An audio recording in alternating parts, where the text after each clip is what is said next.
If you think you know everything about the world, well, prepare for a surprise. A lot is happening in the world right now. However, everything is being kept a secret. The influence of money and power has caused havoc and rot in the earth. The rich people continue to use their mightiness to get wealthier, while the poor suffer under their arms.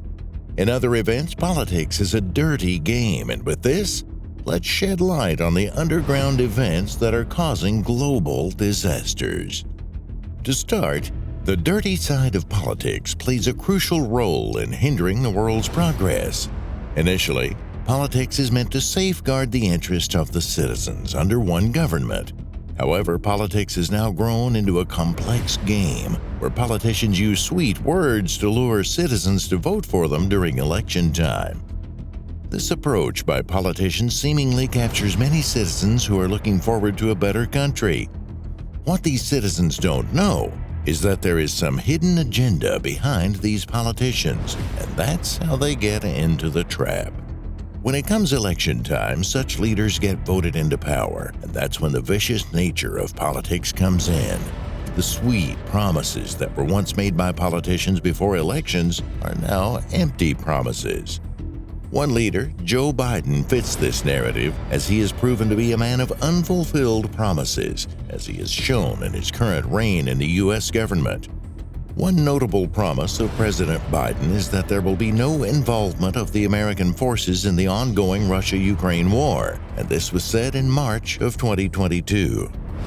Ironically, he did exactly the opposite, as there were agents of the CIA who had been secretly operating in Ukraine's capital, Kyiv. Similarly, the CIA has been coordinating with the Ukrainian military to provide intelligence reports so that Ukraine could have the upper hand against Russia. Moreover, this is not the only false promise by Biden, as he has been on the spot for lying about his urge towards world diplomacy. Have you noticed that since Biden took over, there have been a lot of global breakdowns? Speaking of global breakdown, there have been a lot of sanctions and threats that the U.S. has faced. More shockingly, Biden, who is seen as a world figure, has deliberately ignored numerous diplomacy talks. One recent example of failed diplomacy is the fact that the U.S. does not recognize Palestine. In fact, the ongoing war between Israel and Palestine has made the U.S. collaborate with Israel while it has the power to initiate peaceful diplomatic talks with Palestine so that tensions can cool down. Yet again, Biden pledged to help Venezuela by easing the sanctions that were previously imposed by the U.S. government in Trump's era. All this was just talk, as nothing happened thereafter. What's more shocking is the fact that these sanctions have caused numerous deaths in Venezuela, and the fatalities recorded are as high as tens of thousands of people. Aside from politics, we live in a world where the gap between rich and poor gets wider with time. This places people in the middle class and below the middle class at risk, and these two social classes combine to represent 87% of the world's population. That shows how vulnerable the majority are, and this explains why we live in a man-eat-man society where the rich will get richer while the poor remain poorer. One element that is creating a wide gap between rich and poor is the tax system. The tax system is programmed to make sure that the poor pay more while the rich pay less. Quite ridiculous, right? I mean, we expect the rich to pay more since they earn more, but, well, that's not the case. For example, in the U.S., Americans who earn a 7-figure salary pay 1.9% in taxes, while those with a 5-figure income pay 14.1%. Mathematically, this means the poor pay roughly 7 times more than the rich when it comes to payroll deductions. This explains why the poverty rate has been on a gradual rise in the U.S. because of tax inequality. Apart from tax inequality, the rich always find a way of dodging tax, and this mannerism has worked for them for many years. One interesting truth is that third world countries lose more than $100 billion annually because of tax evasion. Another interesting fact is that 50 U.S. companies secretly hid $1.6 trillion in various offshore accounts. The major technique for dodging tax is using offshore accounts because your earnings can't be tracked. and this trick has made most rich people accumulate more and more. In addition, multinational businesses owned by the rich have thrived because of tax havens. So what is a tax haven? Well, a tax haven is a country that charges little or no tax on bank deposits made by foreign people or businesses. However, this has made the rich take advantage, as many have found the loophole to pay less tax or even no tax at all. Come to think of it, Walmart dodged $2.6 billion of tax following its operations in China. Ironically, the employees who are working for them are complaining of being underpaid, and this explains why the gap between the poor and the rich will always grow wider. Another revelation of how the poor get played is how the tax money is being used. The U.S. government reports that $247 billion are wasted annually, and shockingly, the amount wasted has gone as high as $2.4 trillion in the last 2 decades.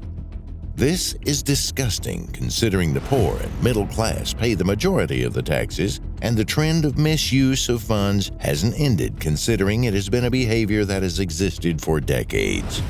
So where does this money go? Or who is fooling who? The U.S. government claims that it made payment errors, but really, is this a solid reason? The poor expected that these taxes would make America great again. But it now turns out that the taxes will make America worse again. When we look at war, we look at a lose-lose situation whereby there are a lot of lives lost, many people either displaced or homeless, or any bad thing you can think of. But in the real sense, what you are not aware of is that there are a lot of businesses that benefit from war.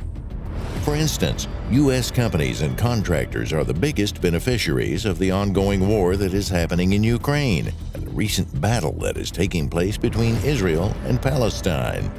Last year, President Joe Biden approved the allocation of $816.97 billion to the Department of Defense. The breakdown of the budget makes it interesting. So, $389.5 billion were used to secure contracts with some U.S. companies and contractors. Mathematically, this means that the remaining $427 billion are kept on reserve. Specifically, the U.S. companies and contractors that benefit from this war are General Dynamics Corporation, Raytheon, and Lockheed Martin. For example, General Dynamics Corporation received $44.5 billion. General Dynamics Corporation received $21.5 billion, and Lockheed Martin secured $25.4 billion. The ongoing war between Russia and Ukraine has brought a win-win situation for Russia and the U.S. In the U.S.'s case, the war caused the U.S. to provide military aid to Ukraine, and the money spent here was $44.2 billion. But on the ground level, this deal is meant to benefit the U.S. companies and contractors who provide the weaponry to the U.S., and then the U.S. ships the weapons to the Ukraine. For Russia, many expected that Vladimir Putin would suffer a significant loss following his move to invade Ukraine. But in a real sense, Russia is pocketing huge sums of money from the invasion. In fact, in the first 100 days of war, Russia secured $97 billion from oil exports alone. Yet again, the U.S. seeks to benefit from the Israeli-Hamas war, since the Israeli government is looking forward to accepting the help from Biden. Similarly, President Biden is looking forward to sending $14.3 billion to Israel, and the breakdown of this deal is interesting. So $10.6 billion are meant for acquiring military equipment like the Air Dome reinforcement and missiles. And we know what that means. This money is going straight into the pockets of U.S. companies and contractors. Ironically, the remaining $3.7 billion are meant to replenish the Israeli army and protect the American embassy in Israel. Reflecting on this, every grenade or missile that is used to kill a person has a profit attached to it. A life is lost, and the companies make big profit margins. That's the sad affair that is attached to the booming business centered on war. I guess it's time we wake up and look at things from a different perspective. All in all, there's always a light at the end of the tunnel.